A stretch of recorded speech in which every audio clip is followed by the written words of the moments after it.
Good morning to all. Welcome to class 11th economics. Many of you have already joined. Who is this Kanak Gupta joining? I'm not going to admit anybody with others name.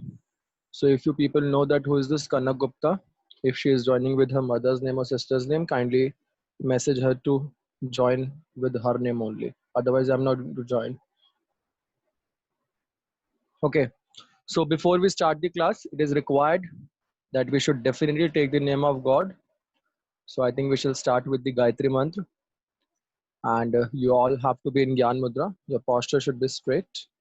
And please do along with the music. Thank you.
Okay, welcome back to the class.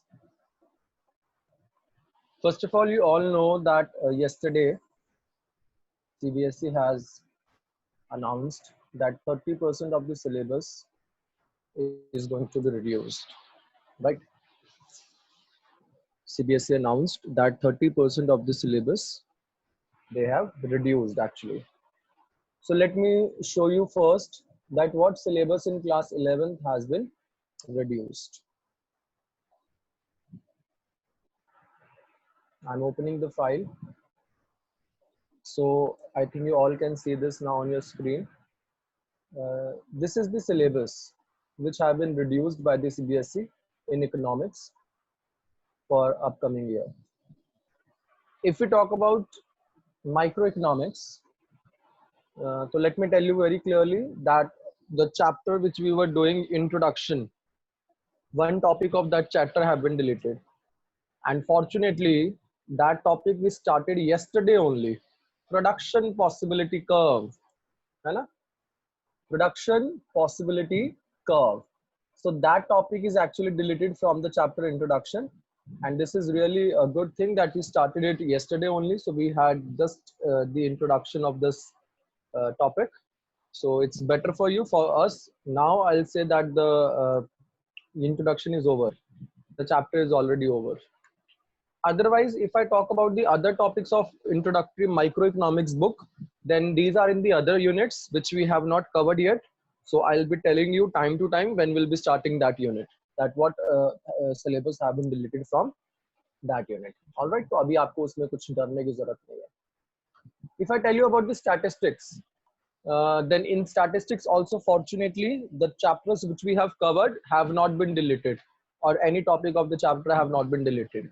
तो जो chapter अभी तक हमने किए हैं उसका कुछ भी डिलीट नहीं हुआ है.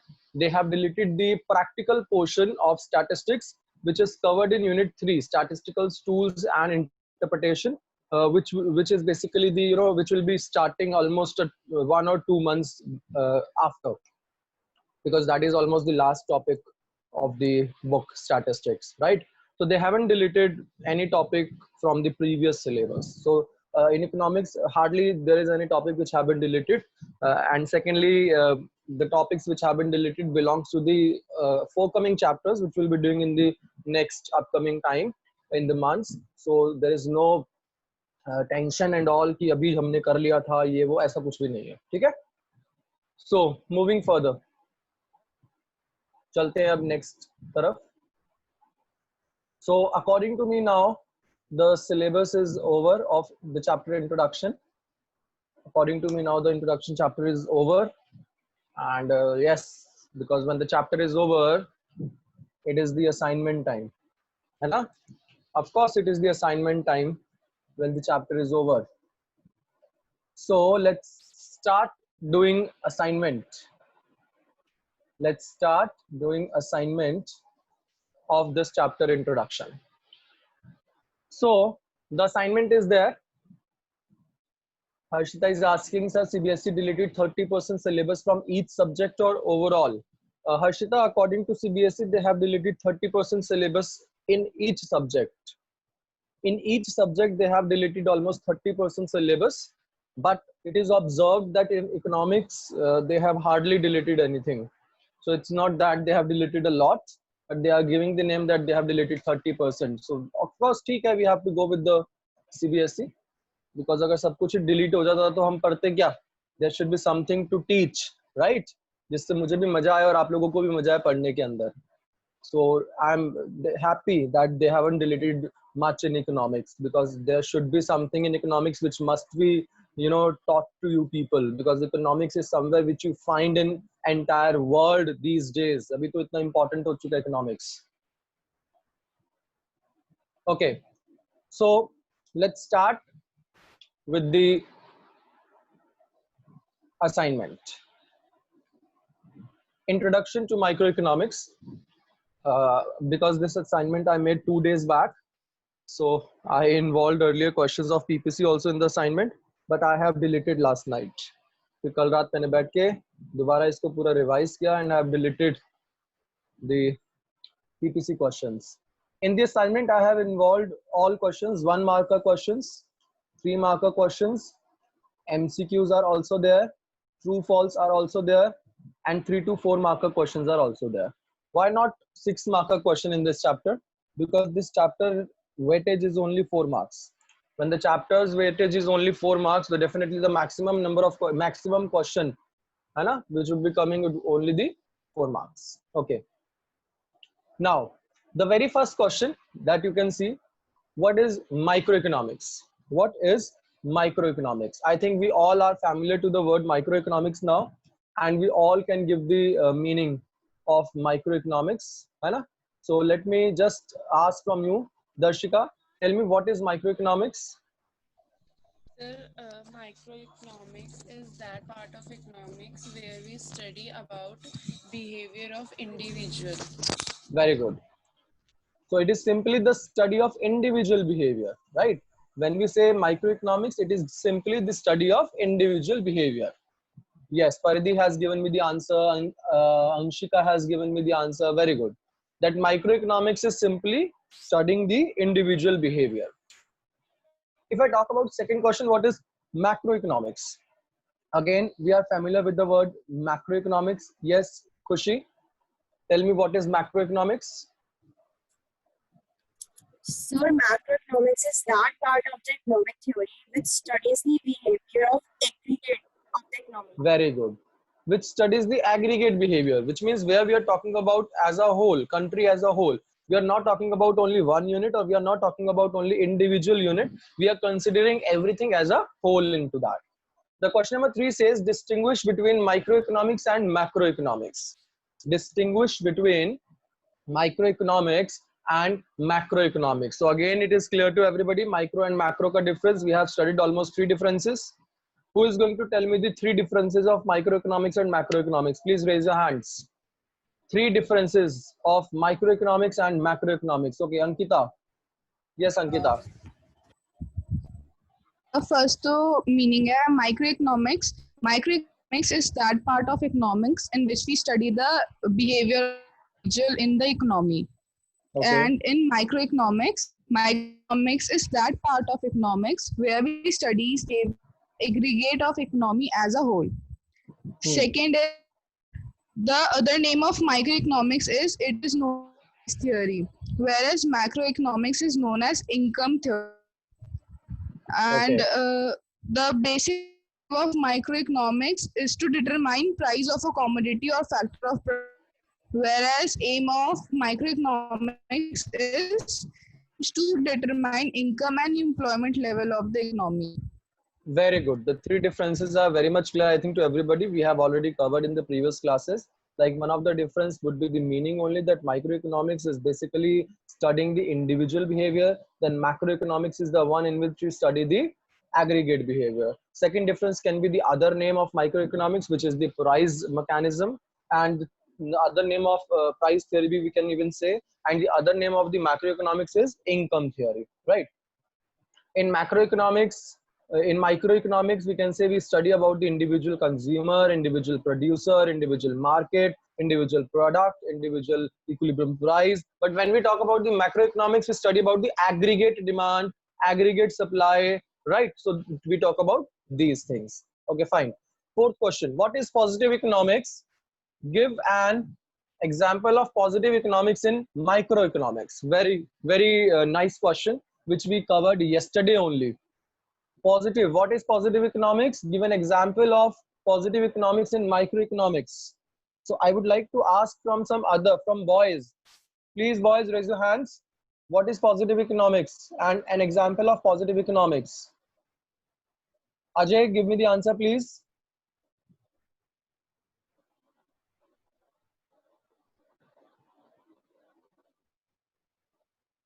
Ajay, I'm unmuting you.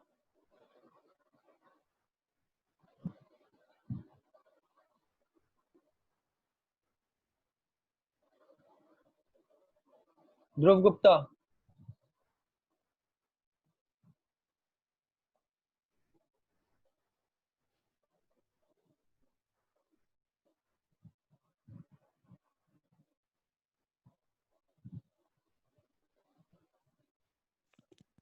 Hello.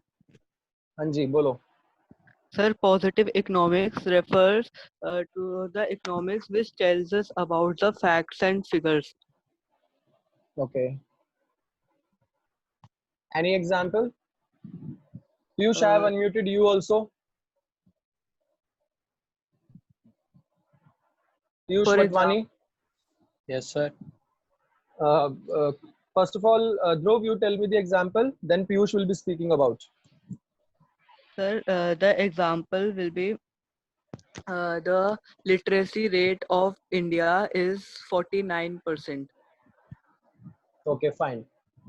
Now, Piyush, tell me any 2 differences between positive economics and normative economics with example, along with examples.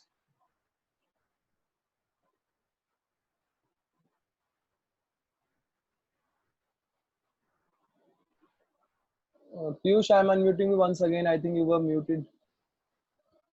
Yes, Piyush Watwani. Yes, sir. Tell me any 2-3 differences of positive economics and normative economics along with their examples.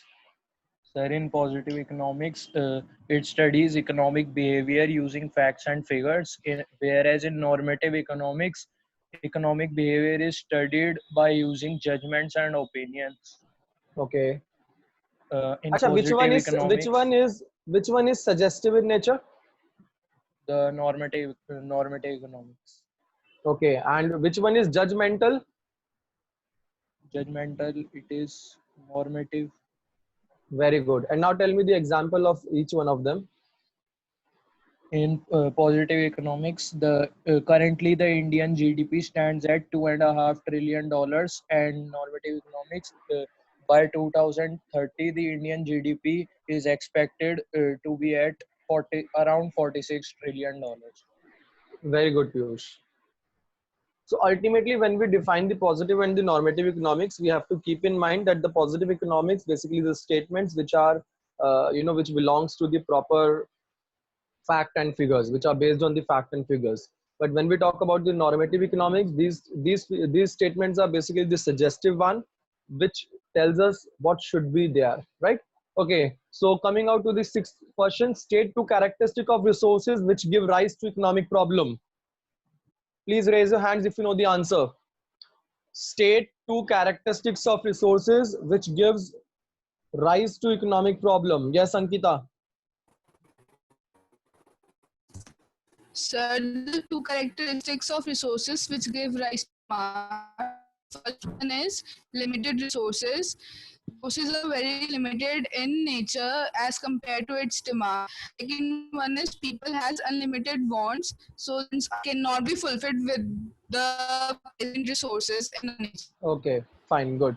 Vaishali, Piyush, Kushi, those who are replying in the chat box, those who are giving in the chat box, I request you to kindly raise your hands also so that I can unmute there and then you, and you can just give me the answer there, right? So I request you to kindly raise your hands also along with writing in the chat box. Thank you. Okay, so two features of resources which we are now aware of. I told you that one of them is scarcity of resource, that resources are limitedly available, and the secondly, if I talk about, that is the resources have alternative uses. Right now, coming out to the important questions based on economic problem. The very first question, why do central problem arise, or why does an economic problem arise? So very first question, why does an economic problem arise? Yes, Vidyanshi, unmuted. Yes, sir. Why do an economic problem arise? Sir, an economic problem arises because every economy faces scarcity of resources, and whereas the resources are limited, but the choice goes Hmm. on, and due to Yes. scarcity of resources, there arises an economic problem.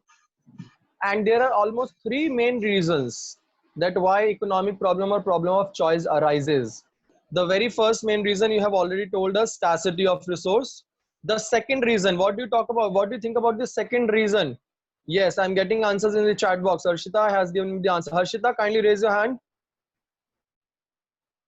Yes, Ambika also. Yes, Harshita, just explain me the answer. I'm unmuting you.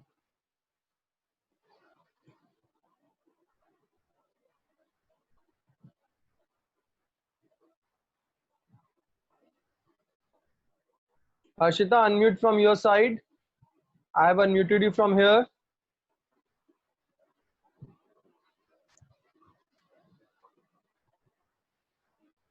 Some problem is there, I guess. Okay, let me tell that when we talk about the economic problem, that why does this economic problem arise, we simply say that economic problem arise because of the three major reasons. The very first reason is scarcity of resources. The second reason is resources have alternative uses, and the third is, yes, human wants are unlimited. Okay, question number 2, why do problems related to allocation of resources arise? Allocation of resources means three problems: what to produce, how to produce, for whom to produce, which are the central problems. Question says, why do problems related to allocation of resources arises, or why does the problem of what to produce arises?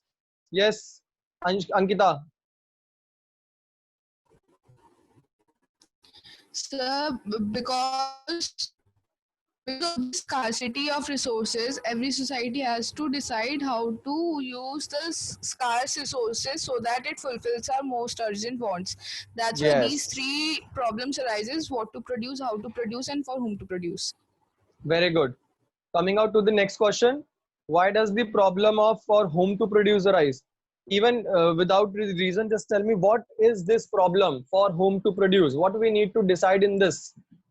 What we need to decide in this, the problem, what for whom to produce, because there are three central problems: what to produce, how to produce, and for whom to produce. When we talk about the what to produce, we simply say that what commodity I should produce and in what quantity, because I observe that there are many, there are many persons right there are many people right there which are actually, if I talk about what to produce, there are many types of goods available. For example, wartime goods, consumer goods, producer goods. So I need to decide that which commodity I'm going to produce for.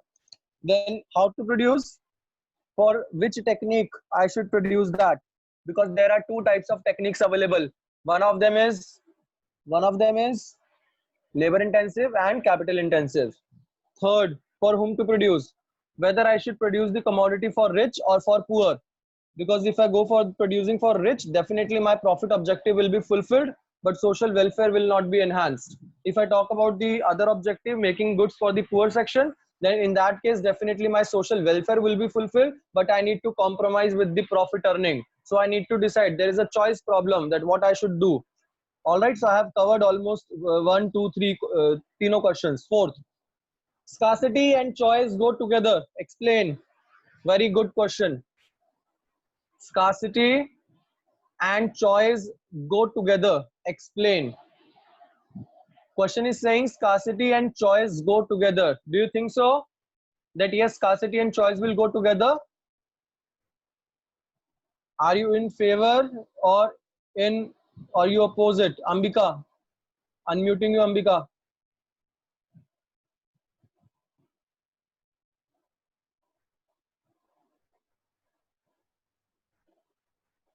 Ambika, I'm unmuting you,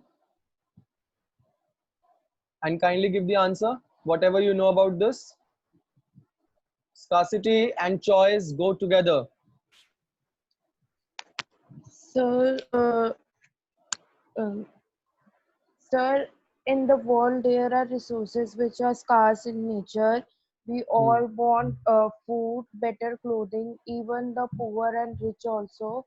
Okay. Even so, it means that scarcity is the common feature of the world, of every economy. So the make the decision making of choice is the only way to uh, ma- to fulfill our wants, to Very fulfill good. our maximum wants. Yes, very good. Because it is simple. If there is no scarcity, there will not be any choice. Don't you think? If there is no scarcity, there will not be any choice. If I have 1,000 rupees only, then I need to make a choice, na? That on which products I'm going to spend my 1,000 rupees. But if I have a lot of money, then anything I can buy anytime without any problem, without making any choice. जो मेरे मन में आएगा, I would be buying that. So definitely this is absolutely correct statement. Scarcity and choice go together. Yes, it go all together. Because if there is no scarcity, there would not be any choice.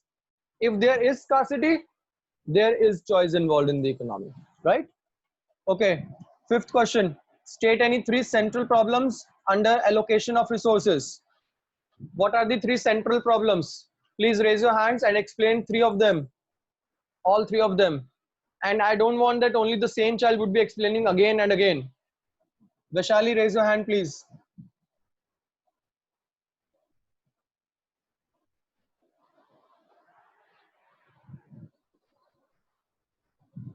Okay, Anshika. Anshika also want to give the answer. Yes, Anshika. I'm unmuting you.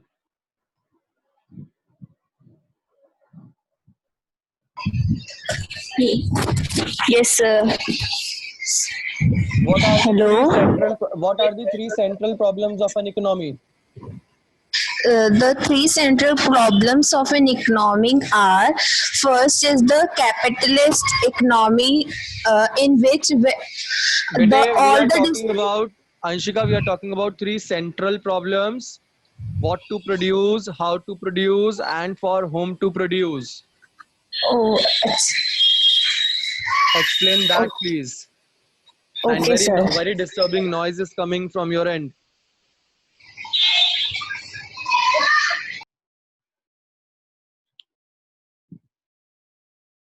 Vaishali, I'm unmuting you. You have to tell me all three problems at a go. Yes, Vaishali.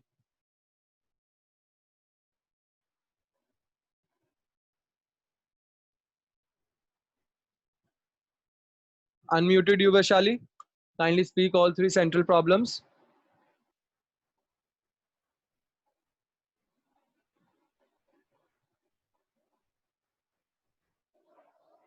I think you are now Yes, unmuted. sir. Bolo. Three central Sir, problems of an three central economy. problems are what to produce, how. Sir, Hmm. three central problems are what to produce, how to produce, and for whom to produce. Okay. Explain them, please. Sir, what to produce means what goods do we have to produce and in what quantity. How to produce, it's the mechanism what we are going to opt for the production of the goods, and for whom to produce is and for whom to produce states that for which commodity for whom we have to produce, what are the for which people we have to produce basically. Acha, okay, tell me one thing. When it's a problem of how to produce, then what should be the guideline? What should be the guiding principle or solution to the problem of how to produce? What should we opt for? So there are two techniques. It's labor intensive and capital intensive we can go for. And in which country you would like to go for labor intensive, and in which situation you would like to go for the capital intensive one? Sir, in countries like India, we can go for labor intensive as there is abundance of labor, and for the capital intensive, we should go for capital intensive when we have sufficient of capital. Very good. Okay, if I talk about the problem for whom to produce, so if I'm producing as a producer, if I'm producing the commodities for richer section of the society, then what objective I'm fulfilling and what objective I'm foregoing? Sir, if we are producing the goods for the richer section, then the goods must be expensive. So the objective of profit making is fulfilled, but the needs of the poor, the needs of the poor are ignored as they cannot afford those goods. So needs Okay. of them we are ignoring. Okay, good. Very good, Vishali. Thanks. Okay, now coming, I think it's understood by all as we have discussed it earlier also. Now coming to the multiple choice question. For this, I would like you to please give the answer in the chat box. First question, which of the following is a microeconomic variable? Whenever you heard the word microeconomic means you have to see whether it belongs to the individual or aggregate. If it belongs to the individual, then it would be the micro, and if it belongs to the aggregate, it would be the macro. Determination of equilibrium level of income. I told you that this is macro. Study of individual firm. Mil gaya answer. So this is correct answer. Very good. You have given me the answer already in the chat box. Very good. Now question number 2. Which of the following is a macroeconomic variable? Macroeconomic means we are talking about the aggregate firm. See, macro में कौन सा है? Price determination of a commodity. Of course, that will be the micro. Allocation of resources among different industries, or determination of wage rate of computer engineer, that is micro. Determination of level of national income, B wala B is micro and D is the correct answer. Determination the level of national income. All right. Question number 3. One of the central problems of an economy is A, B, C or D. See, central problem is allocation of resource, and under that allocation of resource, all these three problems are coming. The main central problem is allocation of resources, and under the allocation of resources, only the three other what to produce, how to produce, and for whom to produce things are coming. So the problem will be allocation of resources. Okay. Question number 4. Problem of choice arises due to scarcity of resources, our alternative uses of resources, unlimited wants, or all of the above. Very good. All of the above. Very well done, everybody. Because answers are coming so fast that I'm not able to take the names of everyone. Kindly forgive me. Question number 5. Scarcity of resources exist. Scarcity of resources exist. Point A, at the macro level, at the micro level, micro as well as macro level, or none. What do you think? Of course, C, micro as well as macro. दोनों के basis पे है scarcity of resources. Very good. Question number 6. Positive economics involves statements which are verifiable, not verifiable, may or may not be verifiable, or none of these. Very good, everybody. Verifiable. मुझे कुछ कुछ अब names इतने fast जा रहे हैं that सिद्धि, विद्यांशी, अंबिका, दर्शिका, ऋषभ, खुशी, then गौरव, then ध्रुव. बहुत सारे फास्ट नेम्स है. I could take only some names, please forgive me for this. Shiv, Khushi. Okay, so verifiable means we can verify, na? Like in if I say that the GDP of the economy has been decreased by 2%, so that can be verified by taking out the data in the country that it has been decreased by 2%. Okay, question number 7. A statement which does not offer any suggestion. A statement which does not offer any suggestion, of course that is the positive statement only, because normative one gives us always the suggestion, and that is suggestive in nature. Question number 8, please. The problem of what to produce relates to the problem of what to produce relates to the choice of technique. No, that is how to produce. Distribution of income. No, that is for whom to produce. Market value of goods and services. No, the choice of goods and services, that which good you are going to produce. Very good. Question number 9. Wants are choice are necessary.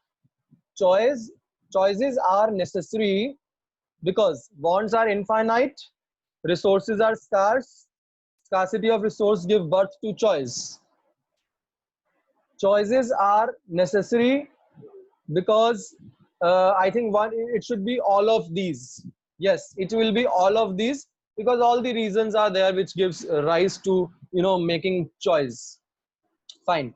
So now true false. State whether the statement is true or false. Give reasons in support of your answer.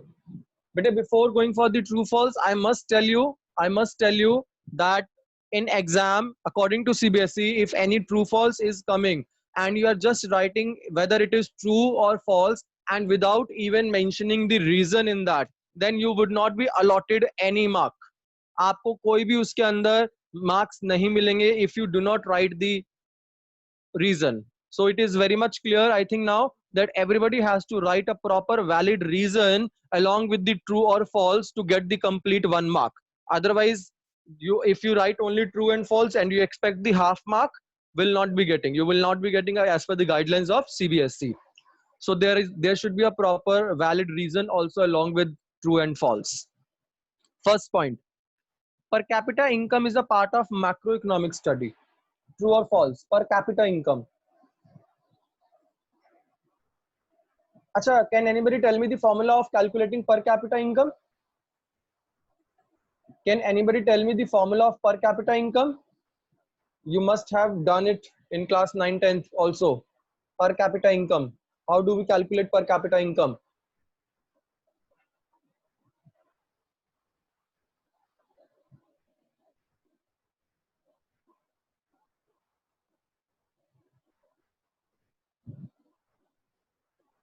Very good.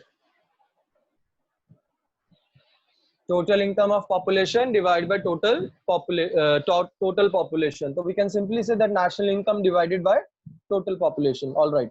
Second point, reduction in tax rate is a part of microeconomic analysis.